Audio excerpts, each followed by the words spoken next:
This is United Network News with Sunny Galt, Calen Gipp, Kimberly Gogan, and our field messengers from around the world.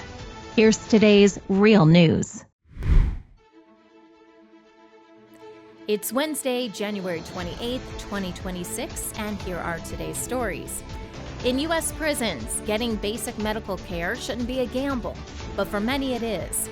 Delayed or denied treatment quietly turns minor issues into life-threatening crisis, exposing the harsh realities behind bars. Suddenly, the ground beneath you collapses, swallowed by a sinkhole.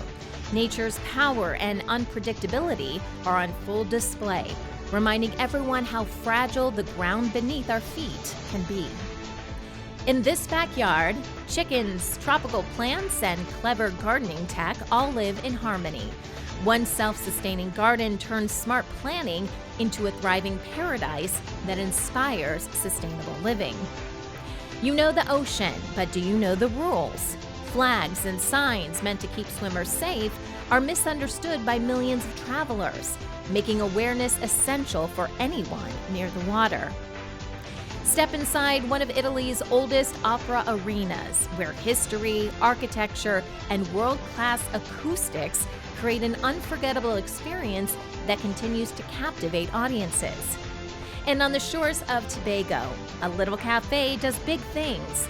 Local crafts, chocolate made from bean to bar, and a seaside vibe combine to create an unforgettable destination. Medical neglect in U.S. prisons isn't just a few bad decisions here and there. It's built into how incarceration works.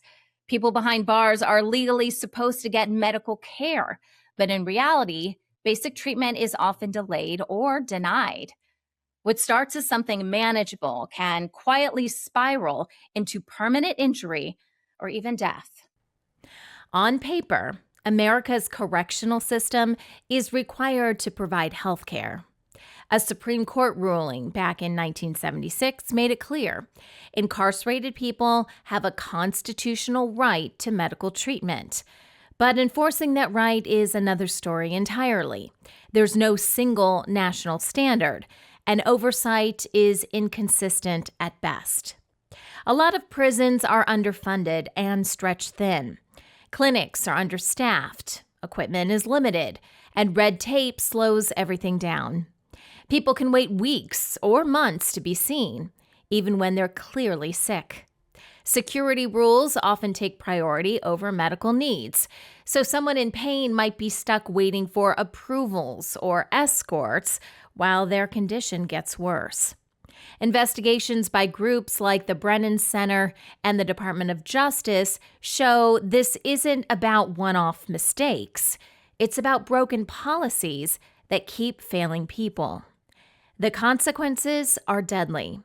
Bureau of Justice statistics data shows more than 1,000 people die in U.S. jails every year, with medical issues being the leading cause. Reporting from the Marshall Project and USA Today has found many of these deaths involve sepsis, a condition that's often treatable if caught in time. People don't just go from having a little cold to sepsis. It takes time for you to reach that point after you get infected. And so experts told me that a lot of times sepsis is actually an indicator of the care that preceded that condition. It can show that something else is going wrong with a jail or a prison. USA Today years ago sued the U.S. Department of Justice to get records showing in-custody deaths in jails and prisons. We finally got those records after a federal judge sided with us and they had to turn them over. We analyzed about 48,000 deaths in jails and prisons from 2015 to 2023. And as I was looking through those, sepsis kept popping up over and over again. I found it was almost 1,800 prisoners over those 8 years that we had who died from sepsis in jails and prisons. We started looking at some of those cases and found dozens of lawsuits where the families had sued a jail or prison after their loved one died from sepsis. Dehumanization makes all of this worse. People in prison are often treated as if their pain isn't real or their complaints don't matter. That's especially true for people with mental illness or a history of substance use, who are frequently brushed off as exaggerating or lying. Chronic conditions like diabetes, heart disease, asthma, and serious mental illness are common behind bars. Yet studies from Johns Hopkins and the Prison Policy Initiative show they're often poorly managed or not treated at all. Medications get delayed, stopped, or never prescribed, and routine checkups are skipped. Many people don't see a doctor until their condition becomes an emergency, when the damage is already done. Over time, this teaches people that asking for help can actually make things worse. I just watched a video that shook me. It showed nurses and correctional staff inside of a New York jail laughing and complaining while they were trying to give CPR to a man who was losing his life in his cell. According to reporting from the New York Times, 25-year-old Antoine Cater was having a seizure from synthetic marijuana. 12 full minutes went by from the time the officer noticed that he was unresponsive until medical staff actually checked his pulse. 12 minutes. By the time they started CPR, the medical staff were saying, "This equipment sucks." They were asking, "Does anything work around here?" and even joking that it was good training. One even said that they were like, "I'm too fat and I probably burned 1,000 calories while resuscitating him." His father has now filed a federal lawsuit saying that the negligence and delay and the complete disregard for Antoine's life sealed his fate. And he's probably right, y'all. I need people to understand something. What I'm talking about, it's not rare. When I was locked up and we knew that a medical emergency could go one of two ways. Either someone cares and comes, or the staff is irritated that they have to check on us. I remember officers getting aggravated when we begged them to help someone. I remember medical staff taking their time like it wasn't an issue for them. Private prison healthcare companies are another major part of the problem. These for-profit contractors make more money by spending less. So sending someone to a hospital, ordering tests, or calling in specialists can hurt their bottom line. Wrongful death lawsuits often expose patterns of delayed care, ignored warning signs, or even falsified medical records. When families do win these cases, taxpayers usually foot the bill, while the companies keep their contracts and executives walk away without consequences. Medical neglect in prison isn't accidental. It's the predictable result of cost-cutting, indifference, and a system that values efficiency and profit over human life. Imagine you're just walking along, and then all of a sudden, the ground beneath you just opens up and swallows everything. That's basically what a sinkhole is. It usually happens when water wears away the rock under the soil, creating a big empty space that eventually just collapses. They are a real thing and a powerful reminder of how wild and unpredictable nature can be. Sinkholes form both on land and underwater. In the ocean, they're called marine sinkholes or blue holes, and they are common in places like the Caribbean and the Great Blue Hole in Belize. Scientists study them because they can reveal a lot about past climate conditions. On land, sinkholes usually happen in areas with softer rock, thin layers of soil, and lots of groundwater flowing underneath. That's why places like Florida and Texas in the U.S., along with parts of China, the Mediterranean, and Southeast Asia, see them more often than other places. Some sinkholes form slowly across years or even decades, but others can collapse in minutes with zero warning. Heavy rain, flooding, or sudden drops in groundwater can trigger a collapse. Human activity, like construction, pumping too much groundwater, or even leaky pipes, can seriously speed things up. Just look at what's been happening in Turkey recently. Big sinkholes have been swallowing up farmland and roads, especially during droughts when too much groundwater is being used. Nearly 700 sinkholes are tearing open Turkey's farmland, and the country's main breadbasket is literally caving in. Close to 684 large sinkholes have been found across the Konya Plain, the region that grows much of Turkey's wheat, and new ones are showing up every year. Scientists blame a dangerous mix of extreme drought, climate change, and decades of heavy groundwater pumping. In the Karapanar district alone, more than 20 new sinkholes opened in the past year, some stretching 100 feet across and plunging hundreds of feet down. Researchers say the collapses have accelerated since the early 2000s, putting farms, livestock, and entire rural communities at risk. And with reservoirs falling to their lowest levels in 15 years, experts warn the ground beneath Konya may continue to give way. Sinkholes can cause serious injuries, deaths, and massive property damage.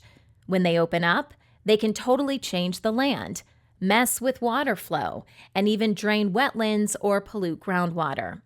They're especially tough on our infrastructure, causing roads to split open, buildings lose their foundations, and water or gas lines get wrecked. The price tag for fixing this issue can be huge, sometimes millions for just one sinkhole. For communities, it can mean people have to move, property values drop, and a whole lot of long-term stress. Sinkholes can happen anywhere, but some areas are more prone than others. They're usually places with limestone or gypsum bedrock or poorly maintained systems and massive city urbanization schemes. As cities grow, so are the pressures beneath them. And this is what makes sinkholes so scary. You don't see them coming. They're a reminder that even our modern concrete urban jungles have the power to collapse under their own weight. Now, it's unlikely that we can prevent every sinkhole, but we can do things to mitigate the risks. Cities are starting to scan with ground-penetrating radar to find voids and cavities. They're also upgrading old leaking pipe systems to ensure that no subsoil gets destabilized, and smarter urban planning to ensure we're not building on places which are prone to dissolving goes without question. Sinkholes often feel like something out of a disaster movie, and quite frankly, they could be. But in reality, they're part of an underground process we do understand and we can plan for. Sinkholes can look like they just happen out of nowhere, but there's a real science to them, even if they show up suddenly and look pretty intense. They're not that uncommon either. Just search for it online, and you'll see how often they pop up all over the world. Whether they take forever to form or just collapse in a split second, sinkholes can totally change the scenery, mess up people's lives, and wreck the infrastructure. Knowing how and where they form and putting money into ways to stop them and fix them is essential to cutting down the risks these natural dangers bring. UNN Field Messenger Adam introduces us to his self-sustaining garden, a vibrant space with raised beds, tropical plants, and chickens. By combining clever techniques with companion planting, he creates a thriving and balanced environment. Good afternoon, Life Force. I wanted to give you a little tour of what I've done in my neighborhood to try to prepare and have what we needed. Let me give you a little tour of what I've done. We will start with the front of the house. Here I have all my tropical section. So I've got lemons, limes, 2 avocados. These are blueberry beds with 2 cranberries. And in the back of the house here, I got chickens. Next phase that I'm going to work on is getting bees in here. So what I built here was 8 raised beds. But as we go inside the garden here, I'll give you a little tour. As we come through the garden here, on this side we had potatoes. I also wanted to incorporate the GANs planting utilizing the magnetic fields. So everything's very densely packed, as many species as I could, alternating through the beds to try to diversify the ecosystem here. And if we plant accordingly, especially with a greenhouse, we could actually get 3 growing seasons utilizing GANs. Over here we had more tomatoes, which I learned about companion planting So I have basil growing with that to keep the bugs away from that, and that has worked really well. All my scraps I pull out and I give the chickens, the zucchinis that are just a little too big sometimes. I give them all the extra garden scraps and they love it. Oh, by the way, mulch. Mulch around your plants. I probably spent an hour and a half weeding this season. Thank you for taking the time to walk through the garden. There's a lot of other things that I'm learning as far as things to make life easier, utilizing the plasma fields that we're learning about. So free energy and those things. I hope you enjoyed today's tour. Thank you.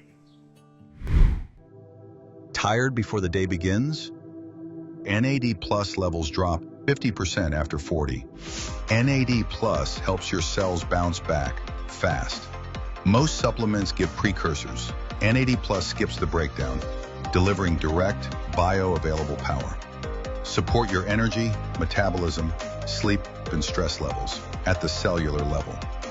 Join the NAD Plus revolution. Start your journey to a healthier you. Subscribe today.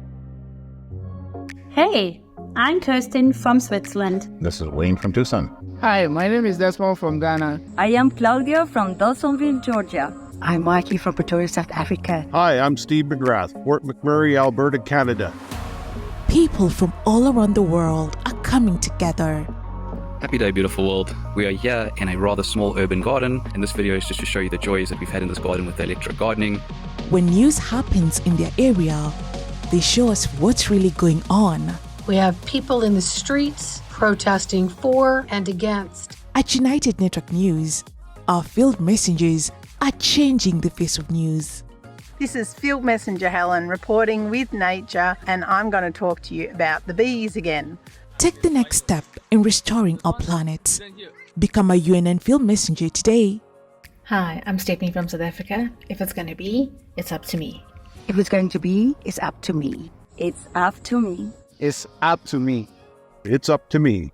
It's up to me. It's up to all of us. We're UNN, and we're taking back the news.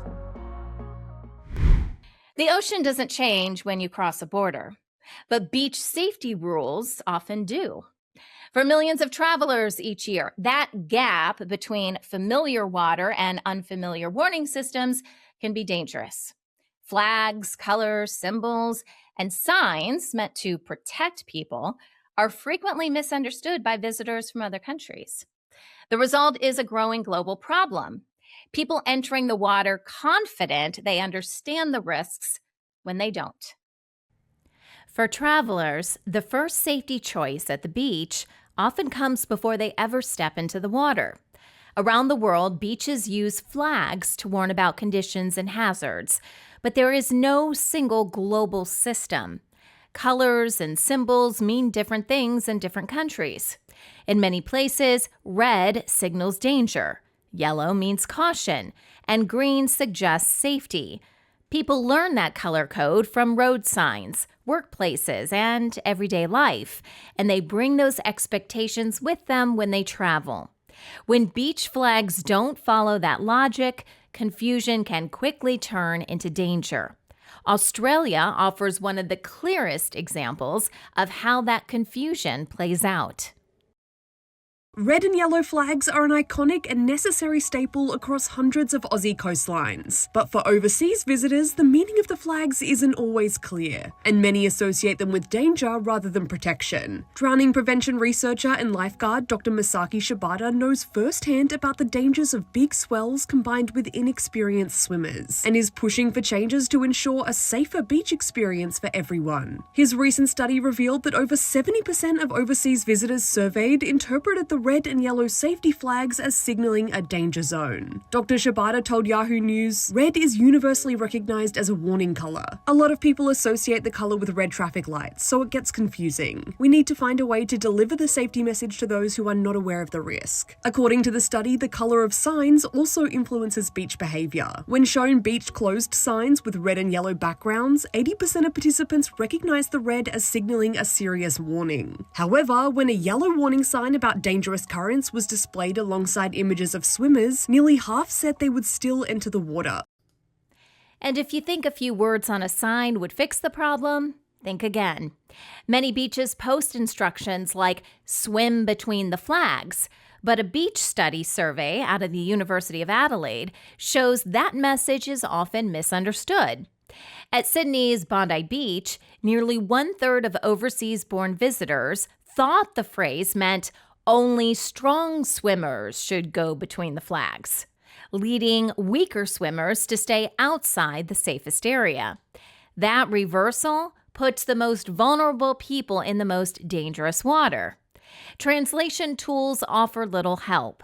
Studies show key hazard terms are often mistranslated, turning warning signs about crashing waves into phrases that suggest relaxation or even trash disposal. Australia is not alone. Beach flag systems vary widely worldwide.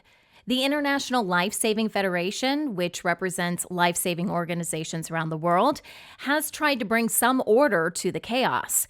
It recommends a standardized set of 8 beach safety flags. However, adoption is uneven, and public awareness remains limited.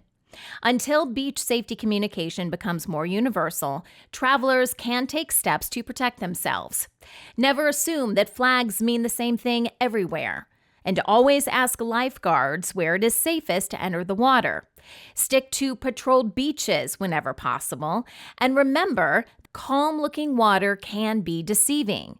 Even gentle waves can hide powerful rip currents, the leading cause of rescues and drownings. Rip currents are the biggest hazard on our beaches and the biggest cause of drownings. What I'm looking for is white water. White water means the waves are breaking, it's shallower, it's much safer. I'm also looking for these dark green gaps between the white water because chances are those are rip currents and that's not where I want to swim. White is nice, green is mean. But the bottom line is if you're not sure if there's rip currents around, then you really don't want to go in the water. If you do find yourself caught in a rip current, don't panic because rips are just taking you for a ride. They don't pull you under the water. Stay calm, float, wave your hand for help. Tragically, every year we get a lot of bystander rescuer drownings. If you are going to go in the water, you must grab something that floats. Maybe there's a boogie board lying around because that gives you and the person you're trying to rescue something to hold on to, and that can make a difference. Travelers may come for sun and surf, but understanding local safety rules is just as important. Flags, signs, and symbols only protect those who read them correctly, and their meaning can vary widely from country to country. Until beach warnings become more standardized, staying informed, asking questions, and swimming in patrolled areas are the simplest ways to stay safe. Italy has one of the oldest and most iconic opera arenas in the world, with exquisite architecture and exceptional acoustics. UNN Field Messenger Tony shows us its timeless beauty and elegance. Hi, this is Tony, Field Messenger for United Network News, reporting from Verona, Italy. Verona is a large town in northern Italy, possibly most famous as the setting of Shakespeare's Romeo and Juliet. Apart from Juliet's balcony, it has the remains of a Roman theatre, an ancient bridge, a castle, and many, many interesting buildings. However, it has another, much more ancient claim to fame. The Roman arena in the town centre, completed 1,993 years ago in AD 30, when Jesus was still alive. Nowadays, the arena is used for an opera season in July and August, and for TV spectaculars, sports events and concerts during the rest of the year. The music by Rossini is already well known. The Figaro pieces are often used in advertising spots, and the orchestra was enhanced by the presence of a harpsichord. The audience is not allowed to video or photograph during the performance for copyright reasons, which did not stop a lot of them. The silence in the arena was impressive, as in general in Italian theatres and cinemas, there is always a hubbub of backchat audible. Here you could hear a pin drop. The only downside to the stone seating was a lack of comfort, even with a cushion.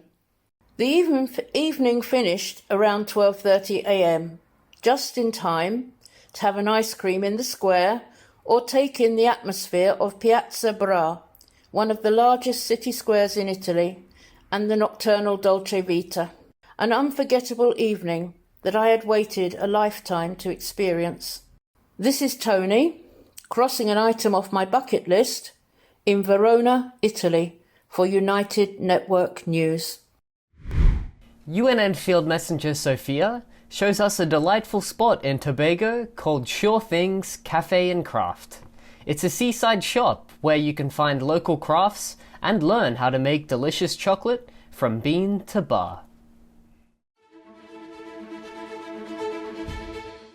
This is Sophia, Field Messenger for United Network News from Tobago in Trinidad and Tobago.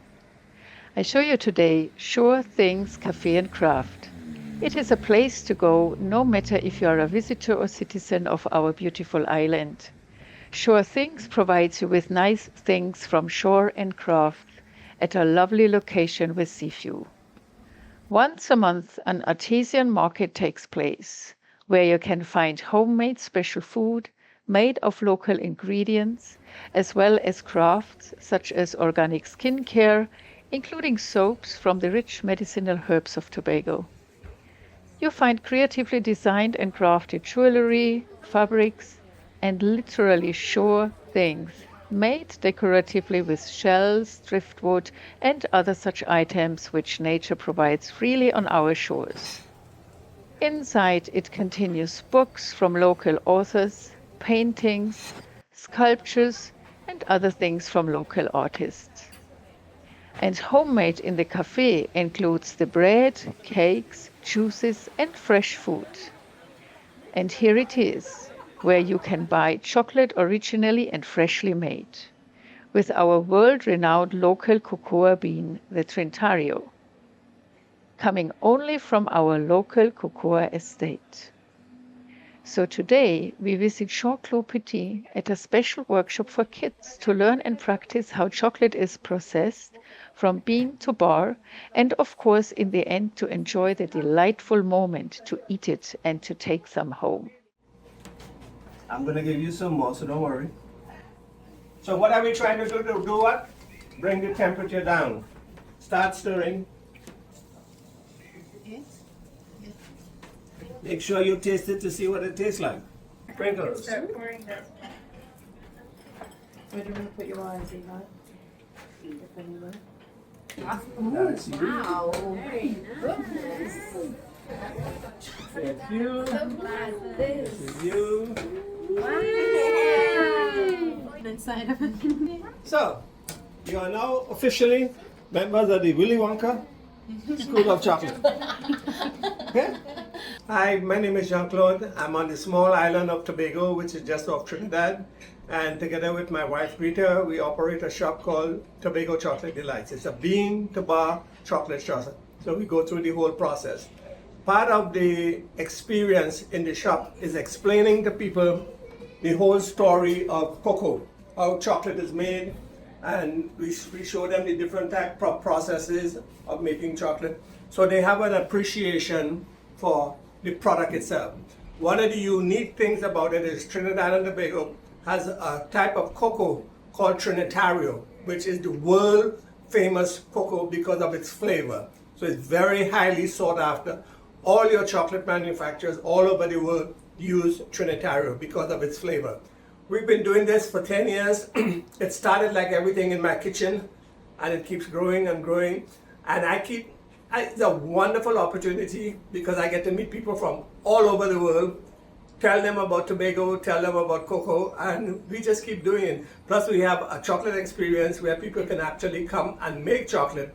This morning, for example, we had 5 children who came in and make chocolate, and they were so amazed by the product. So it's a fun journey. I've been doing it for 10 years, and I look forward to doing it for another 10 years. Thank you for the interview. My pleasure. Thanks for having me. Bye. This here is the mission statement for all what's happening at Sure Things, including me bringing this report to you. I hope you enjoyed it. Sophia for UNN. Are you ready to change the world? Take the next step and join our weekly Field Messenger meetings. Learn more at unitednetwork.earth. I am United Network News, And so are you.